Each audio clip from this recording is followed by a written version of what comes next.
Assalamualaikum warahmatullahi wabarakatuh.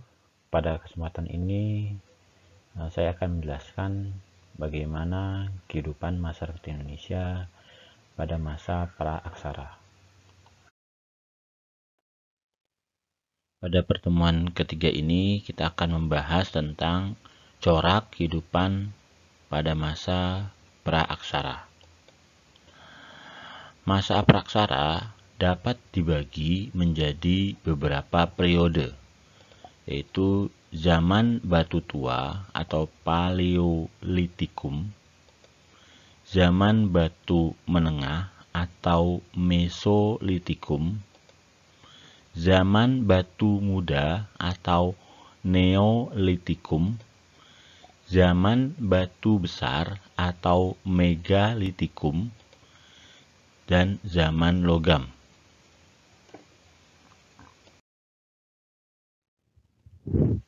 Baik, kita akan bahas satu persatu. Kita mulai dari zaman batu tua atau Paleolitikum. Berasal dari kata paleo yang artinya tua, litik artinya batu, dan kum artinya zaman. Jadi zaman batu tua. Zaman Paleolitikum merupakan periode awal dalam kehidupan manusia pra-aksara. Alat-alat yang dibuat itu umumnya berupa dari batu tetapi masih kasar, belum dihaluskan. Adapun benda-benda hasil dari kebudayaan Paleolitikum dapat dibagi menjadi dua, yaitu kebudayaan Pacitan dan kebudayaan Ngandong.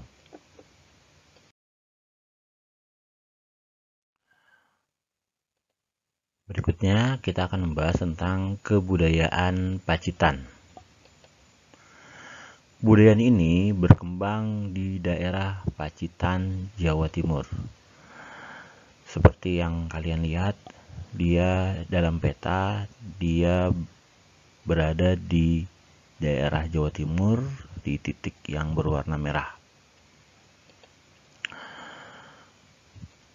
Kebudayaan Pacitan berawal dari penemuan alat dari batu dan kapak genggam oleh von Koenigswald. Kapak genggam itu berbentuk kapak tetapi tidak memiliki gagang, sehingga disebut kapak genggam.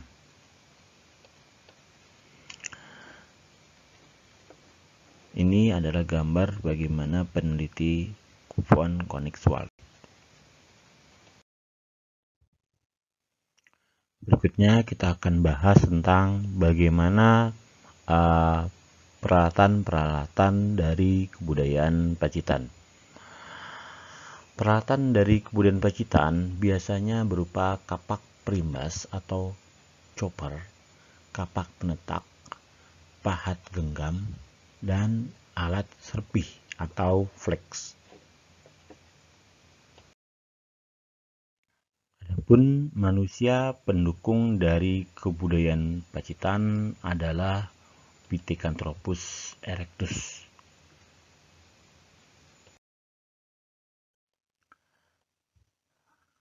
Kebudayaan Ngandong.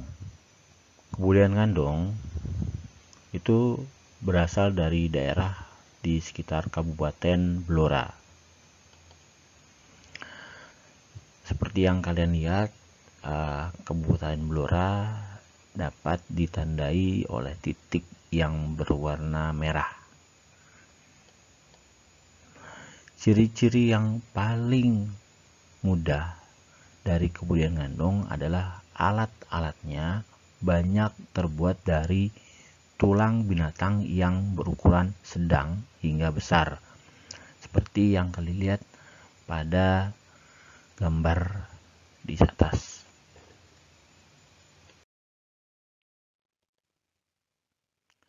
Adapun contoh dari kebudayaan Ngandong berupa kapak genggam, flex, yaitu alat-alat serpih berukuran kecil yang terbuat dari tulang, kemudian ada belati, ujung tombak dari tanduk menjangan yang diruncingkan, dan duri dari ikan pari.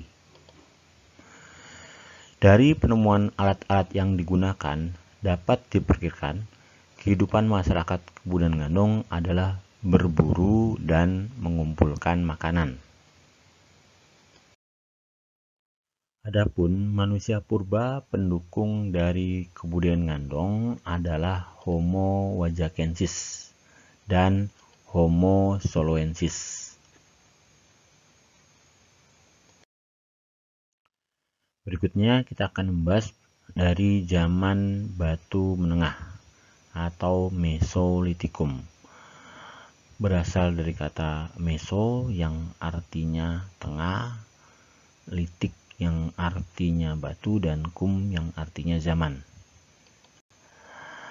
Pada masa ini, alat-alat terbuat dari batu yang sudah mulai dihaluskan pada sebagian atau kedua sisinya, seperti kapak genggam, tetapi sudah mulai halus. Jika dibandingkan dengan zaman Paleolitikum, bisa kalian bandingkan ada perbedaan, yaitu dari sisi penghalusannya. Kemudian contoh peninggalannya yaitu kapak genggam di Sumatera, alat serpih di Nusa Tenggara Timur dan Sulawesi Selatan. Kehidupan pada zaman Mesolitikum itu sudah mulai menetap. Mereka mulai membangun tempat tinggal yang semi permanen. Mereka masih berburu, namun juga sudah mulai bercocok tanam, walaupun dengan cara yang masih sederhana, yaitu berladang. Adapun tempat tinggal manusia pada masa ini, mereka tinggal di tepi pantai dan juga di dalam gua. Bukti masyarakat pada masa ini tinggal di tepi pantai adalah ditemukannya tumpukan sampah dapur atau tumpukan kerang, sering disebut sebagai Joken Mordinger. Mereka tinggal di gua yang memiliki bentuk ceruk pada karang atau dikenal sebagai Abrishaussroche. Pada tahun 1928 sampai dengan 1931, Van Stuyt-Schellenvoss melakukan penelitian di sebuah gua di dekat Sampung, Ponorogo. Dalam penelitian tersebut, Van Stuyt-Schellenvoss menemukan alat-alat yang terbuat dari tulang. Kemudian diberi nama Sampung Bone Culture. Berikutnya, kita akan membahas tentang zaman batu muda atau Neolitikum. Kehidupan manusia pada zaman Neolitikum ini memiliki ciri-ciri seperti peralatan yang masih terbuat dari batu, cuman sudah dihaluskan, atau kemudian sudah mengenal pertanian yang menetap, kemudian sudah ada peternakan dan pembuatan tembikar. Manusia pada masa ini juga sudah bisa menghasilkan bahan makanan sehingga bisa disebut food producing. Pada zaman Neolitikum ini, mereka sudah dapat membuat pakaian yang terbuat dari kulit kayu yang sudah dihaluskan.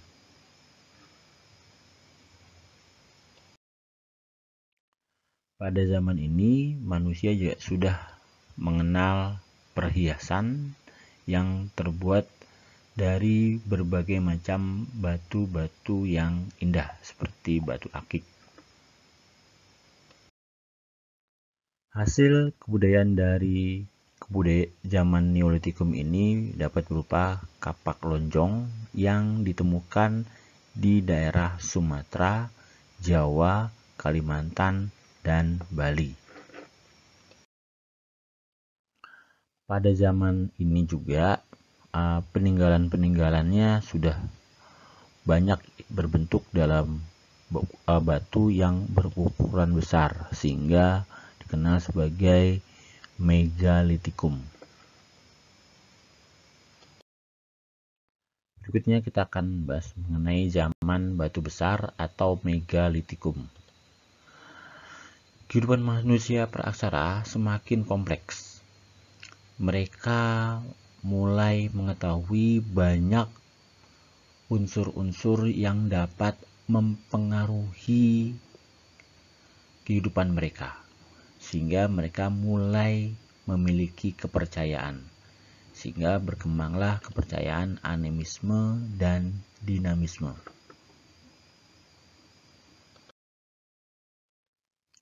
Animisme adalah kepercayaan bahwa segala sesuatu di muka bumi ini memiliki roh. Roh-roh itu harus dihormati atau dipuja dengan cara memberi sesajen. Hingga saat ini, di beberapa tempat masih terdapat kepercayaan tentang animisme. Contohnya adalah kepercayaan bahwa di Laut Selatan ada Nyi Roro Kidul. Sedangkan dinamisme merupakan kepercayaan bahwa benda-benda di sekitar manusia ada yang memiliki kekuatan gaib sehingga bisa memberi manfaat atau bahkan bisa membuat mara bahaya. Contohnya adalah jimat. Jimat bisa berbentuk seperti cincin atau yang lainnya.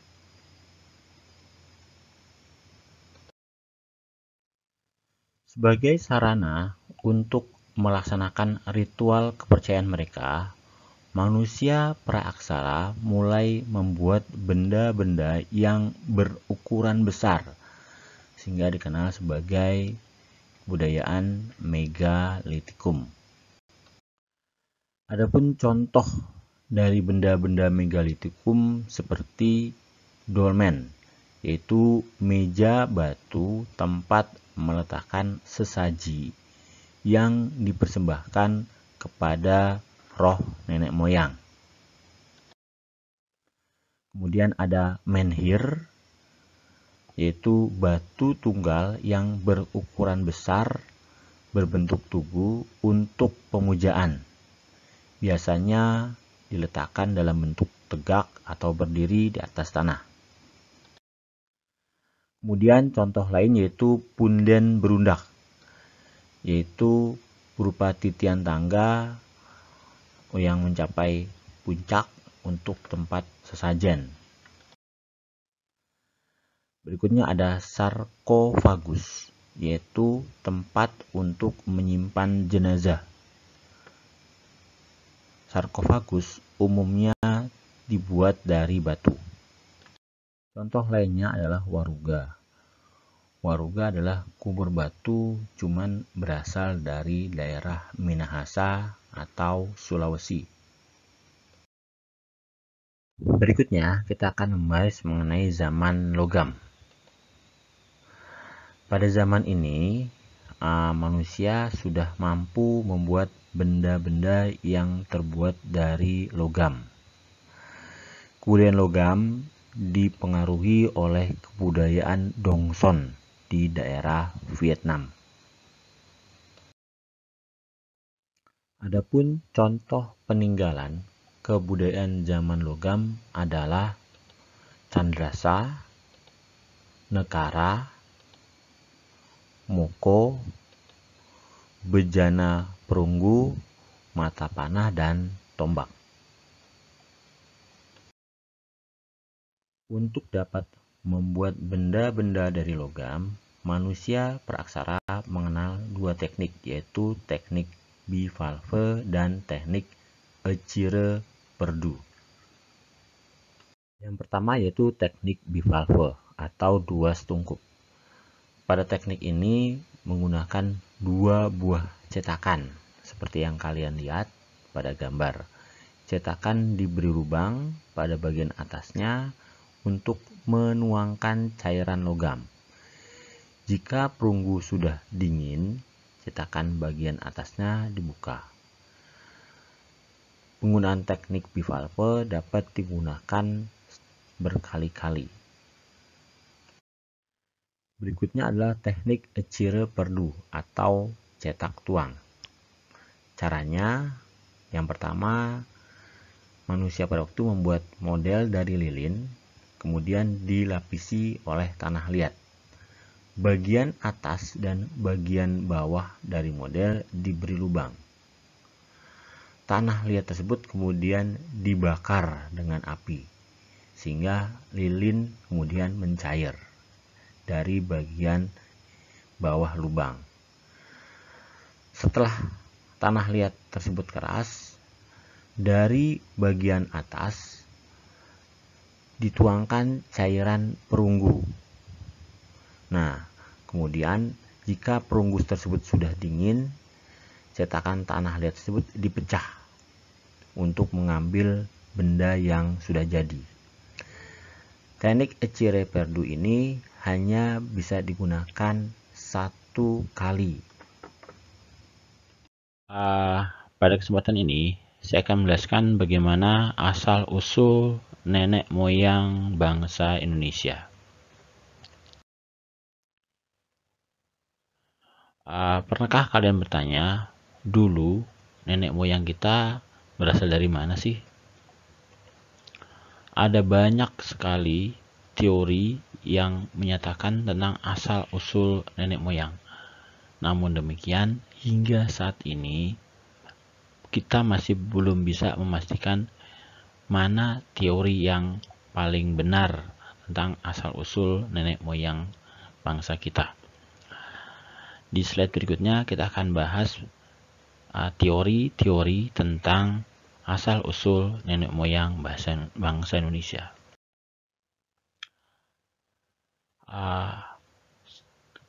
Teori-teori tentang asal-usul nenek moyang bangsa Indonesia diantaranya adalah yang pertama, teori out of Africa, yang kedua, teori out of Yunan, dan yang ketiga, teori Nusantara.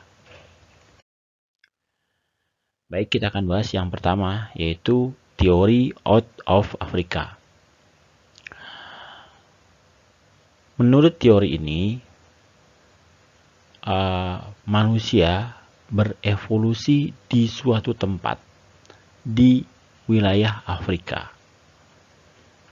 sekitar 100.000 hingga 70.000 tahun yang lalu. Kemudian mereka menyebar ke seluruh penjuru dunia dengan cara bermigrasi dari satu tempat ke tempat yang lain, termasuk ke Nusantara. Di Indonesia, fosil manusia wajak atau Homo wajakensis merupakan contoh spesimen manusia jenis Homo sapiens yang pernah ditemukan sekitar 40.000 hingga 6.500 tahun yang lalu. Hal ini salah satu yang dianggap menguatkan dari teori out of Africa. Gelombang migrasi dari Homo sapiens awal yang datang dari Afrika masuk ke wilayah Indonesia diperkirakan sekitar 60.000 tahun yang lalu. Ras-ras yang sekarang disebut sebagai Melanesia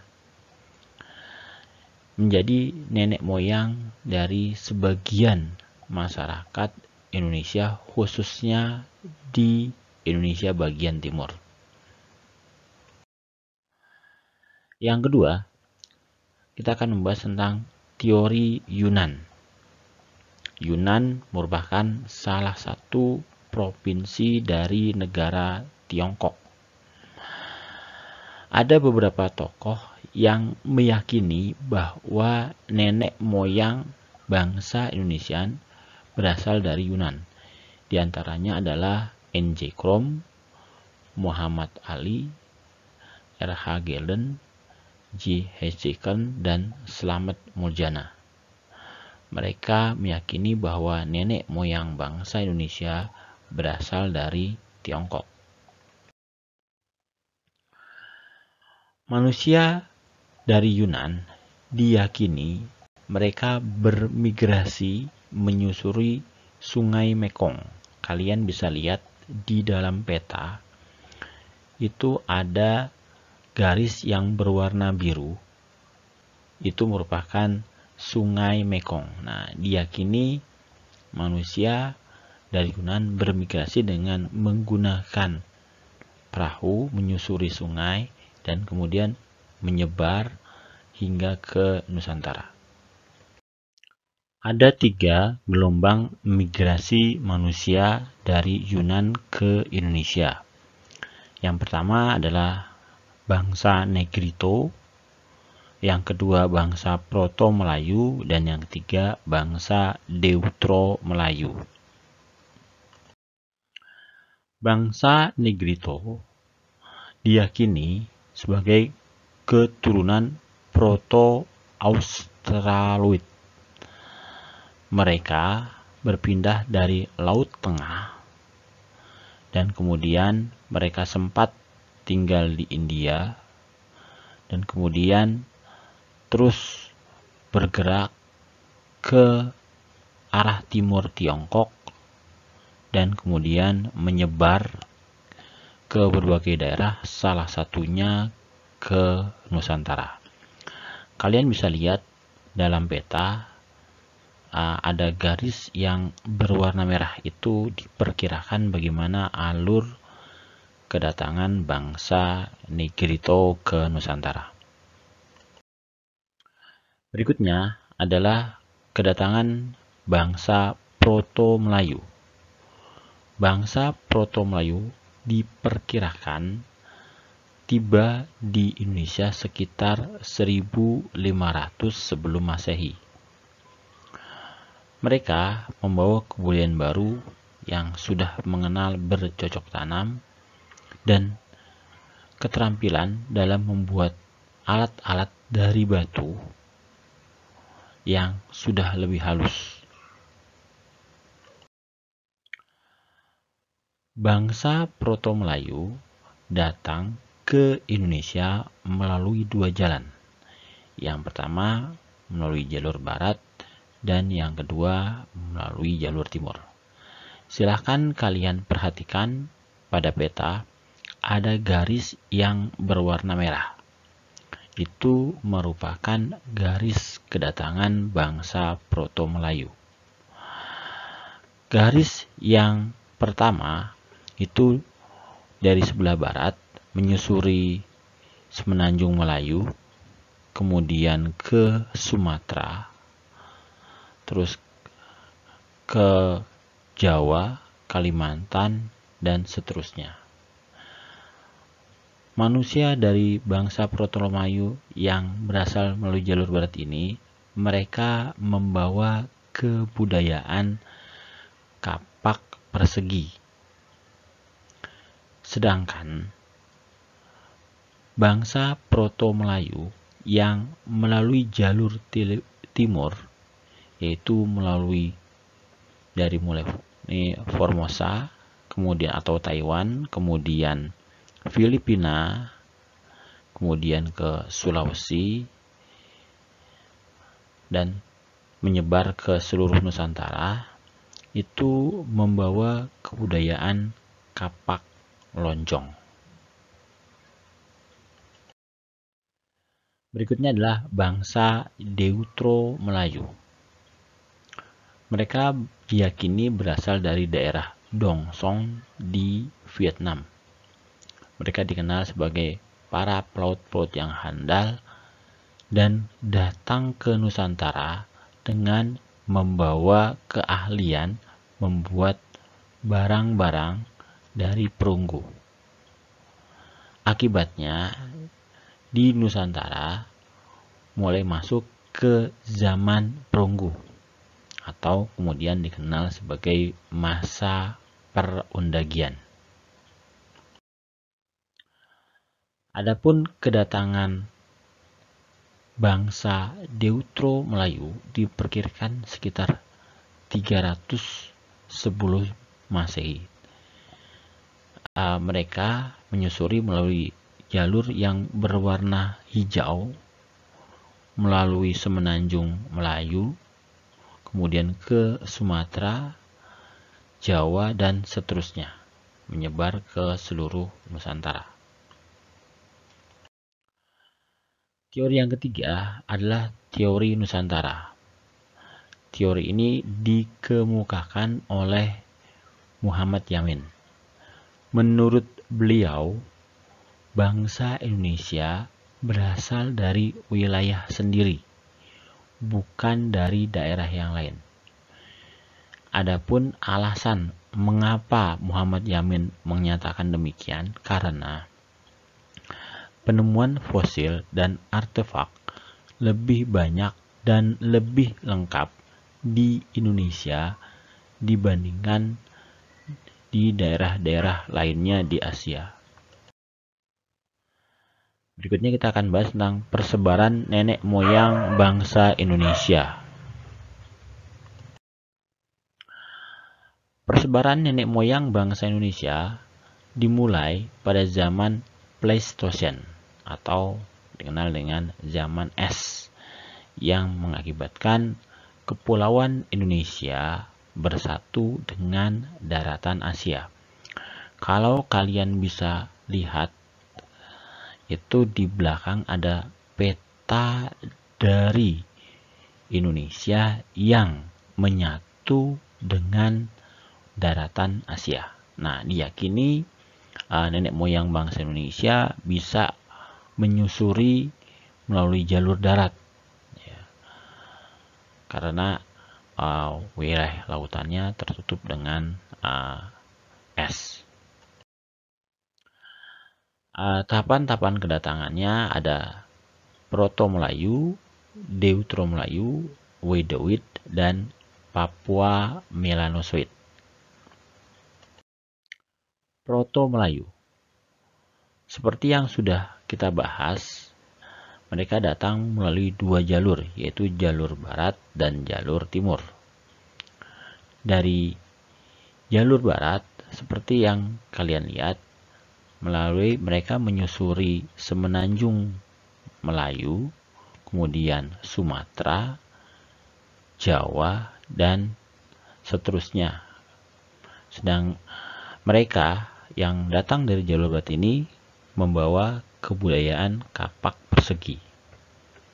Sedangkan yang bangsa Proto Melayu yang berasal dari yang melalui jalan dari timur, mereka melewati Filipina, kemudian wilayah Sulawesi, dan kemudian menyebar ke wilayah-wilayah lain di Nusantara. Mereka datang dengan kebudayaan kapak lonjong. Adapun keturunan Proto Melayu diantaranya adalah suku Dayak, Toraja, dan Batak. Berikutnya adalah Deutero Melayu. Deutero Melayu juga berasal dari Yunan dan mereka datang ke Indonesia dengan membawa peradaban logam atau perunggu. Mereka bermigrasi melalui jalur barat, yaitu jalur yang ditandai dalam peta berwarna hijau, yaitu melalui semenanjung Melayu, Sumatera, dan seterusnya menyebar ke seluruh Indonesia. Bangsa Deutero Melayu kemudian berkembang menjadi suku Melayu, Jawa, Sunda, dan Bugis. Berikutnya adalah ras Wedewit. Ras Wedewit diyakini datang ke Indonesia jauh sebelum kedatangan bangsa Proto-Melayu dan Deutero-Melayu. Mereka berkembang di wilayah Sumatera, Palembang, seperti di Palembang, Jambi, Sulawesi Tenggara, Siak. Mereka datang pada masa akhir Paleolitikum. Ini gambar di sini adalah gambar suku anak dalam yang berada di daerah Jambi yang diyakini merupakan salah satu keturunan dari ras Wedewit. Berikutnya adalah ras Papua Melanosoid. Diyakini merupakan nenek moyang bangsa Papua dan Melanesia. Mereka berkembang menjadi suku Semang dan suku Negrito di Filipina.